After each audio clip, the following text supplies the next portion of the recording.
Assalamualaikum warahmatullahi wabarakatuh. Bismillah, tawakkaltu ala Allah, la hawla wa la quwata illa billah. Asyhadu an la ilaha illallah wa asyhadu anna Muhammadar Rasulullah. Allahumma shalli ala sayyidina Muhammadin wa ala alihi wa sahabatihi ajmain, amma ba'd.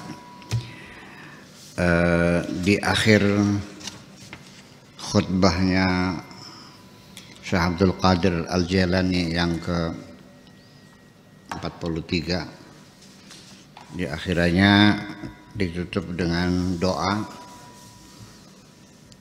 yaitu Allahumma tayyib qulubana, wahai Tuhanku baikkanlah hati kami. Ini bahasa Indonesianya nggak enak nih, baikkanlah hati kami, artinya jadikanlah hati kami ini hati yang baik. Sebagaimana supaya hati kita menjadi hati yang baik. Hati yang baik itu tidak menyimpan dendam, tidak menyimpan kebencian, tidak punya maksud jahat kepada siapapun. Saya selalu ingin berbagi kebahagiaan dengan siapapun. Allahumma tayyib qulubana, karena bagaimanapun juga nanti finale yang bisa ketemu dengan Allah itu bukan orang yang banyak sholatnya, bukan orang yang banyak naik hajinya, bukan orang yang banyak sedekahnya, tapi illa man atallaha biqalbin salim, yaitu orang yang membawa hati yang baik. Kita berdoa supaya kita menjadi orang yang punya hati yang baik. Allahumma tayyib qulubana, itulah kesulitan terjemah seperti itu. Wakhla ala asharina, dan juga lepaskan dari palung hati kami segala sifat-sifat yang buruk.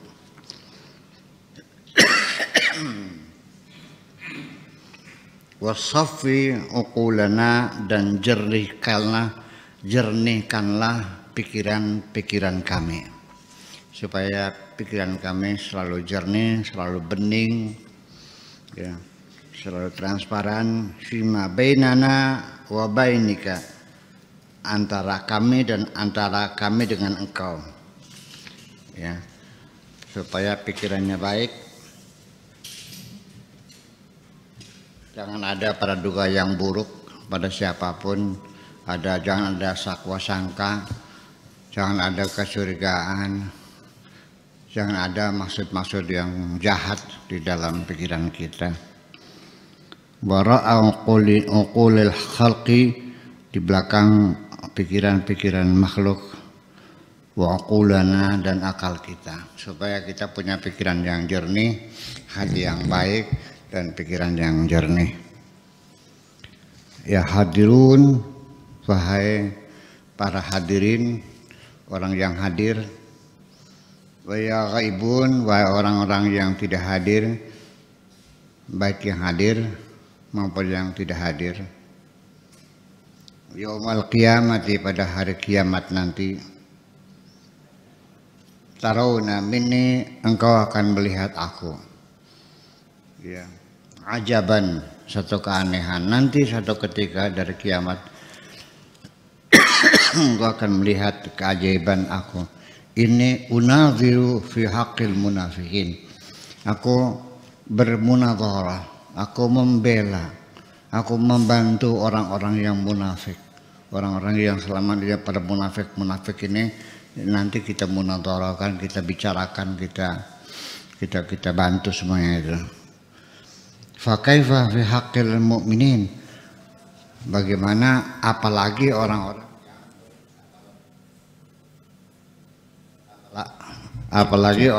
yang beriman. Orang munafik juga saya bantu kok, ya, kalau bisa sih. Itu. Allahumma aghnini anil kul. Allahumma, wahai Tuhan, aghnini anil kul, kayakan aku dari semua. Maksudnya apa ini?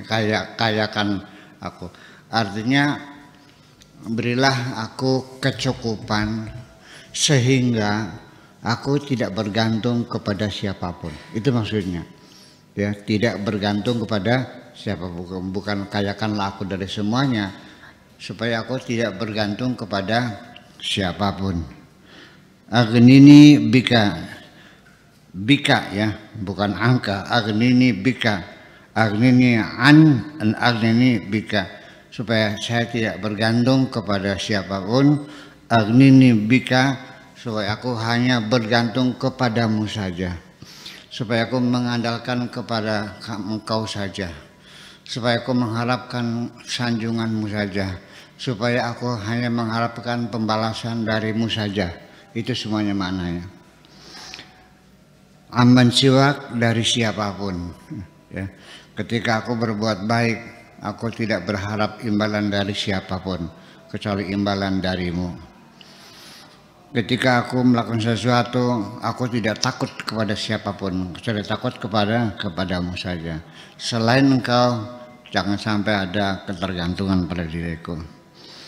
Aghnil mu'allima an-nisibyan, berikanlah kecukupan seorang guru dari anak-anak. Wahuma fi buyutihim, ketika mereka ada di rumah mereka.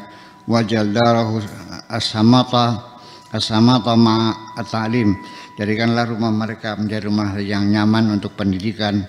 Allahumma innaka ta'lamu anna hadzal kalam, wahai Tuhanku, engkau tahu bahwa ucapanku seperti ini ghalabah alayya, ini betul-betul mengalahkan diriku, sehingga sebetulnya aku tidak mau mengatakan begitu, bahwa aku akan membela orang-orang munafik. Tapi gimana dia keluar dengan sendirinya dan aku terkalahkan daripada dorongan hatiku sendiri. Fa'dirni, mohon ampun kepadamu ya Allah, kata Syekh Abdul Qadir Al-Jilani. Ya, hakimiyati, tentang hakimiyah. Ini repot juga, jadi setiap ini terminologinya jadi mesti dijelaskan lagi ya. Jadi kalau tidak, hakimiyah itu artinya kewenangan, kekuasaan untuk memberikan keputusan. Hakimiyah, al-hakimiyah lillahi ta'ala, yang bisa memutuskan segala sesuatu adalah Allah. Karena pada akhirnya semua persoalan, apakah engkau orang baik, apakah orang jahat, apakah orang munafik, apakah agama Kristen, agama Nasrani, agama Yahudi, agama Buddha, agama Hindu, agama Islam, agama apapun terserah, nanti di penghujungnya innallaha yafsilu bainahum yaumal qiyamah, nanti di hari kemudian Allah yang memutuskan siapa yang bisa masuk surga, siapa yang masuk neraka. Allah yang memutuskan, ya, keputusan. Ya, wa qalu rabbana sami'na wa ata'na ghufranaka rabbana wa ilaikal masir. Pokoknya kita terima segala perintah Tuhan, segala keputusan Tuhan. Sami'na wa ata'na, yang penting kita siap melaksanakan apapun yang menjadi keputusan Tuhan. Ketika kami melakukan kesalahan, ghufranaka, maafkanlah kami, wa ilaikal masir, keputusan terakhir ada di tanganmu. Itu namanya al-hakimiyah, yang berikan keputusan. Jadi bukan berarti saya punya keputusan, memegang keputusan tetap kepada Allah. Qad tammat wa hasalat li minka, itu pun ya karena engkau juga yang menyuruh aku mengatakan seperti itu. Baqiyat hakimiyatul atfal, hakimiyah terhadap anak-anak semuanya, wal atba, dan para pengikut, wa tawarik, dan para orang yang ketemu di jalan. Wa as'aluka tashila dzalika, aku mohon diberikan kemudahan untuk itu, ma'tibati qalbi, dengan kebaikan hatiku, wa safai sirri, dan kejernihan sirku. Sir itu adalah palung hati yang ada di dalam hati, yang paling dalam, ruangan yang paling dalam di dalam hati namanya sir, jamaknya menjadi asrar. Dan sir itu tidak ada yang tahu. Malaikat pun nggak bisa mengintai sir kita. Yang tahu hanya Allah Subhanahu wa Ta'ala dan kita sendiri. Itu namanya sir, supaya dijernihkan oleh Allah Subhanahu wa Ta'ala.